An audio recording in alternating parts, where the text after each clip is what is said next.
Buenos días a todos. Antes de comenzar con mi intervención, titulada Videojuegos, una herramienta educativa y para la concienciación social, no quiero dejar pasar la oportunidad de agradecer a la organización que me haya invitado a participar como ponente. Es para mí un honor y un placer hacerlo, aunque sea de este modo virtual. Quiero manifestar especial gratitud a los profesores Reinaldo Arenas y Miritza Yepes por su ayuda y por todos los quebraderos de cabeza que les he dado a lo largo de la organización del evento. En un congreso dedicado a la educación, en el mundo actual quizás haya pocos temas tan apropiados como el de los videojuegos, cuya historia se reduce a nuestras últimas décadas, las del denominado Homo tecnológicos. Algunos datos anecdóticos solo para contextualizar su importancia. Apple, la célebre empresa norteamericana, es fundada en 1976 precisamente con las ganancias de un videojuego, el Breakout. En 2007, el mercado de los videojuegos en formato físico movió 1.500 millones de euros, una cifra muy superior a la de la música y el cine conjuntamente. En el año 2009, de hecho, los videojuegos va a ser reconocida como industria cultural, por ejemplo, en mi país, en España. En el año 2012, la League of Legends contaba con 70 millones de jugadores registrados. Existen jugadores profesionales que son considerados en algunos países como deportistas de élite, a la altura de los Messi o Ronaldo del fútbol español. Las finales son vistas en streaming por tanto público como la Super Bowl o la final de la Copa del Mundial de Fútbol. Algunos agoreros dicen que pronto eSport, el deporte relacionado con los videojuegos, acabará sustituyendo a los deportes hegemónicos actuales. Más datos anecdóticos. En diciembre del 2012, el Museo de Arte Moderno de Nueva York, MoMA, comenzó a adquirir videojuegos de una lista de 40 que son considerados por ellos como una forma de arte. En resumidas cuentas, los videojuegos han conquistado en las últimas décadas ámbitos tan diversos como la economía, la cultura, el deporte o el arte. ¿Por qué no la educación? El objetivo de este trabajo no es con todo repasar la historia de los videojuegos, sino dar respuesta a las dos siguientes preguntas. ¿Podemos enseñar historia con videojuegos? ¿Podemos concienciar socialmente con videojuegos? En realidad, la pregunta a día de hoy ya no es ninguna de estas dos anteriores, sino ¿cómo hacerlo? Y es que las bases teóricas de la utilidad de los videojuegos ya están sentadas hace muchos años en educación por autores como Malone, Guy o Prensky. De hecho, existen ya documentos e informes que demuestran hasta qué punto ya ha pasado el momento de preguntarse si podemos enseñar con los videojuegos, trasladando el punto de atención a cómo se está haciendo y cómo debe hacerse. En el año 2014, el Games Learning Publishing Council encargó la elaboración de una encuesta a más de 700 maestros de primaria de los Estados Unidos para dar respuesta a estas dos incógnitas. Sus resultados fueron bastante sorprendentes, como puede verse en pantalla. 3 de cada 4 maestros encuestados ya usan este recurso en el aula, sobre todo videojuegos serios y de corta duración. Una cuestión curiosa es que los profesores encuestados se definen como autodidactas en este campo del empleo de videojuegos en el aula. Con respecto a la efectividad, la mayor parte de ellos, un 71%, considera que sí que son efectivos. Uno de los puntos de partida de dicha encuesta estaba en clasificar a los profesores en función de si utilizaban los videojuegos más allá de su labor docente. Como puede observarse en la gráfica, casi un 82% de ellos lo hacen. De estos, un 78% los usan también en el aula, por un 22% que no.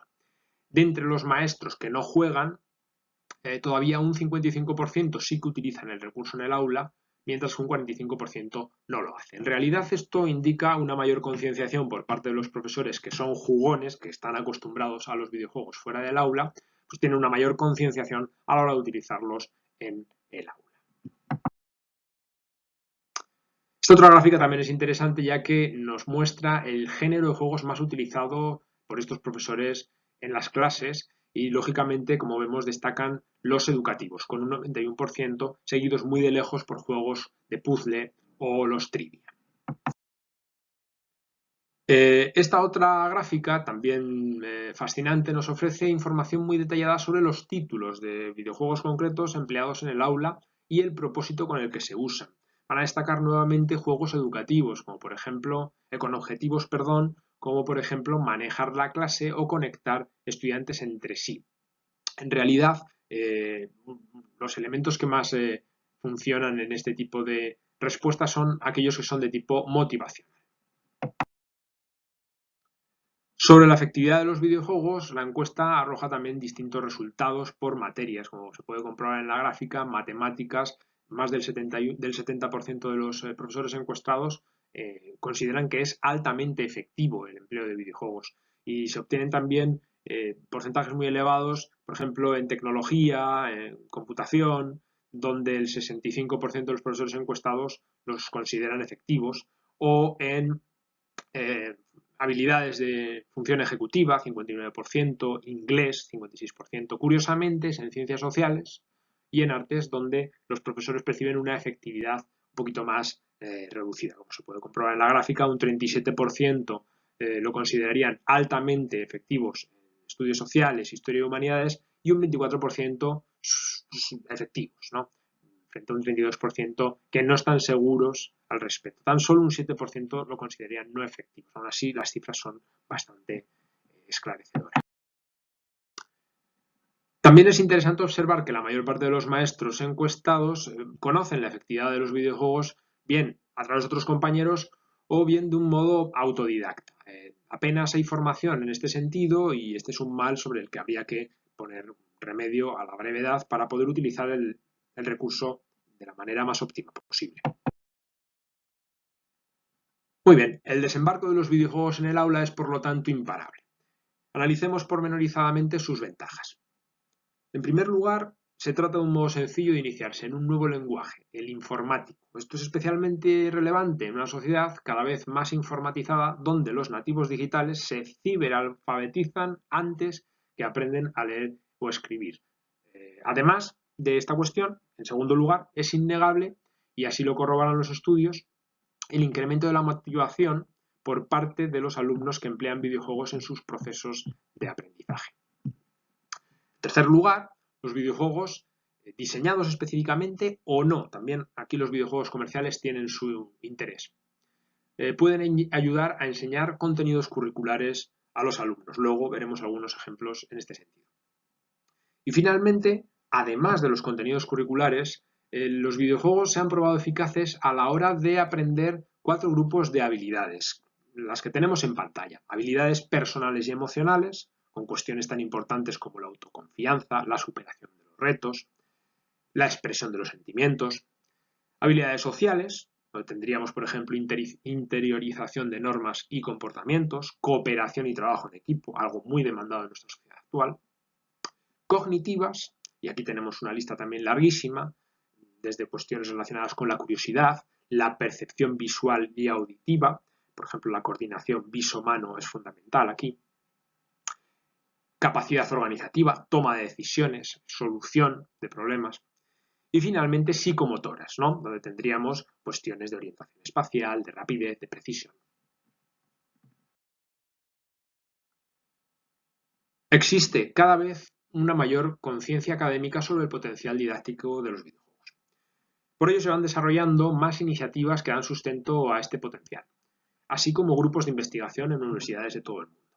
Aquí tenemos algunas que me parecen destacadas. Por ejemplo, y ya lo hemos citado con relación a esta encuesta norteamericana, el Games and Learning Publishing Council, que pertenece a la fundación de Bill Gates y que se encarga de promocionar el empleo de videojuegos y la creación de videojuegos con un enfoque educativo.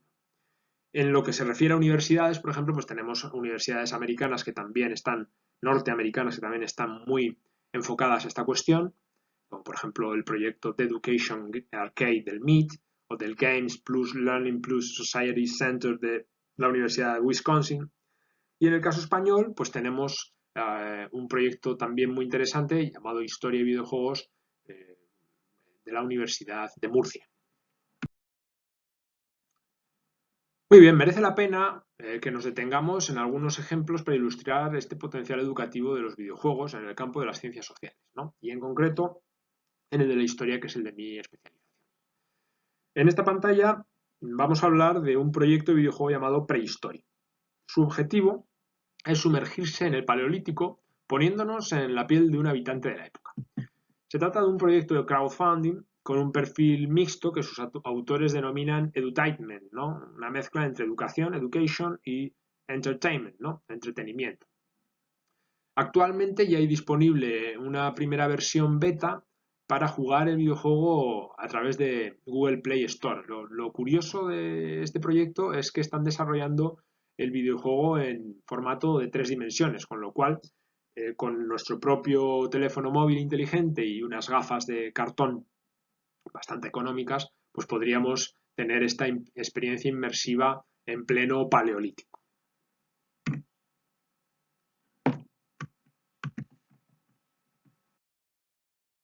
Otro buen ejemplo de videojuego con aplicación educativa es el que vemos en pantalla. Y de hecho, en este caso, se trata de una saga de videojuegos comercial, Assassin's Creed. Esta saga es una saga muy cuidada en todos sus detalles históricos, de hecho contratan para cada uno de los videojuegos pues asesores, historiadores, de modo que consiguen reproducir de un modo muy verosímil las distintas ambientaciones en las que se basa cada una de las entregas, ¿no? Podemos zambullirnos, de hecho, en mundos tan diversos como las cruzadas medievales, la Roma del Renacimiento, la Constantinopla de los otomanos, el Caribe, dominado por los piratas y los bucaneros en el siglo XVII, la Guerra de Independencia de los Estados Unidos, la Revolución Francesa o incluso el Londres decimonónico. Otro producto interesantísimo de la misma empresa que ha creado Assassin's Creed, Ubisoft, es el videojuego que les presento en esta diapositiva, Valiant Hearts: The Great War. Es curioso porque la Segunda Guerra Mundial tiene una gran cantidad de videojuegos y sin embargo la Primera Guerra Mundial no dispone de esa facilidad para encontrar recursos de este tipo para poder enseñar en el aula.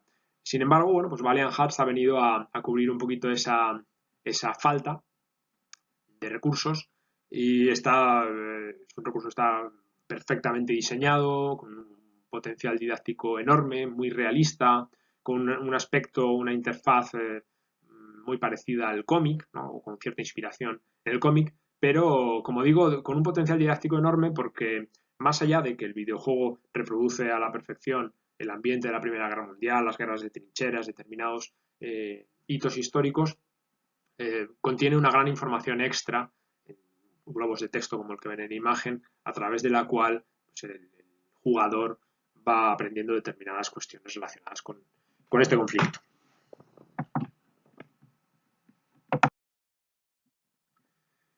Y luego están los videojuegos que podrían denominarse, o que algunos, incluso especialistas españoles, han denominado como laboratorios de historia, laboratorios históricos, que tienen un potencial gigantesco porque permiten observar, intervenir y comprender la evolución de sociedades en el largo plazo, ¿no? A lo largo del tiempo, digamos desde una perspectiva más estructural, más allá de los personajes puntuales.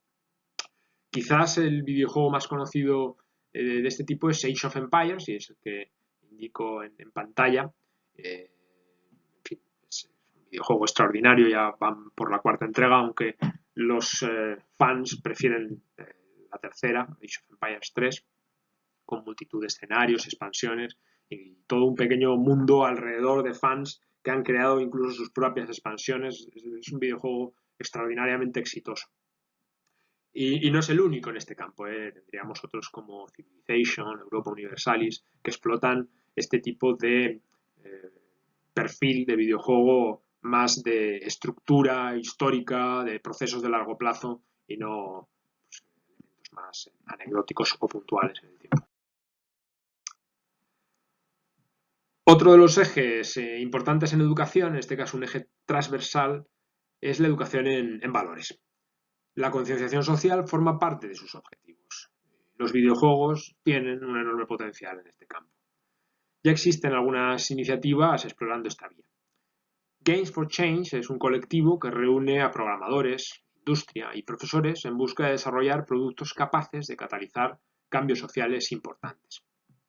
Por otro lado, existen ya empresas dedicadas específicamente al desarrollo de videojuegos cuyo objetivo es concienciar socialmente. Y tenemos algunos ejemplos como Mole Industria o Shell Games.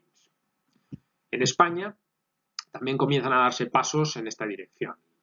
Ahí les coloco un ejemplo, la página web People and Video Games, que está dedicada a tareas de asesoría sobre videojuegos con propósitos educativos o de concienciación social. Veremos a continuación algunos ejemplos de este tipo de videojuego. Primero es un producto realizado por ACNUR, la Agencia de los Refugiados de la ONU, y se titula Contra Viento y Marea. Es un juego gratuito, se juega online desde la página web que lleva este mismo título, y además está en muy diversos idiomas, como se puede observar en la diapositiva, y viene acompañado de una guía didáctica para profesores. El objetivo básico es ponerse en la piel de un refugiado anónimo y hacer que el alumno pueda empatizar de un modo mucho más sencillo con las problemáticas que se dan cuando se viven este tipo de situaciones vitales. Papers, Please, por otro lado, es un simulador del trabajo de un oficial de inmigración en una frontera de un régimen totalitario. Es el clásico ejemplo de videojuego independiente y también nos va a acercar a problemas muy actuales y por lo tanto a concienciar, en cierto sentido, pues, de problemas tan actuales como los de la inmigración o problemas políticos, en regímenes de tipo dictatorial, etc. Otro tema que está de moda, tanto en la industria televisiva como en la cinematográfica, es el de las pandemias. Se trata de una temática que podemos trabajar perfectamente desde la óptica de las ciencias sociales, tanto desde la óptica de la geografía como de la óptica de la historia. El principal objetivo del videojuego, en el cual tenemos un rol protagonista puesto que dirigimos a un patógeno, un virus, una bacteria, podemos elegir entre varios, es convertirnos en pandemia y exterminar a la humanidad. A lo largo del desarrollo del juego, pues vamos a ir viendo cuáles son los mecanismos de difusión de la enfermedad, cuáles son sus consecuencias en los distintos planos de la sociedad, económico, de transporte, político, de modo que vamos a ir adquiriendo una serie de conocimientos sobre el impacto que tendría una hipotética pandemia futura en nuestras sociedades. Y también nos va a permitir, lógicamente, concienciarnos del riesgo que esto supone y de lo necesario tomar medidas para evitarlo. Phone Story, por su parte, es un juego muy cortito cuyo objetivo es denunciar los procesos injustos que son necesarios para obtener un smartphone. Un ejemplo, el trabajo infantil en condiciones de semiesclavitud para obtener el coltan en África, este mineral raro que prácticamente todos los smartphones, los teléfonos llevan en la actualidad. Con un propósito de denuncia también muy similar, apareció hace un par de años Lila and the Shadows of War.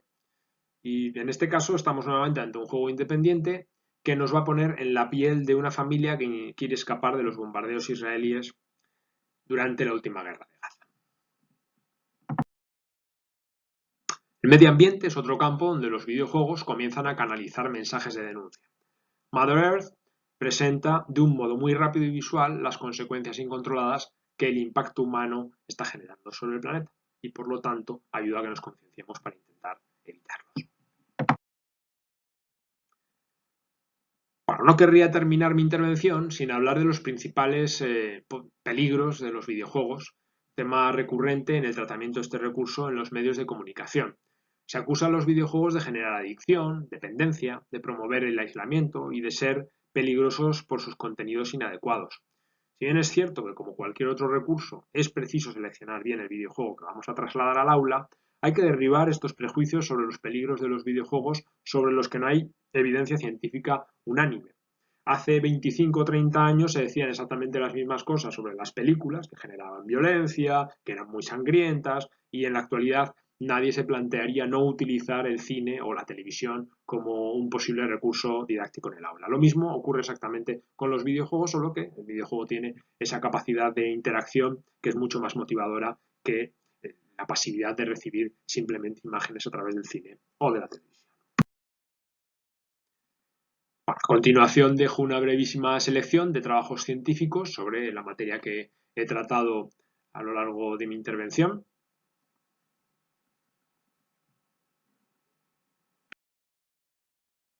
Y bueno, sin otro particular, espero que haya sido de su interés y les agradezco mucho su atención. Gracias.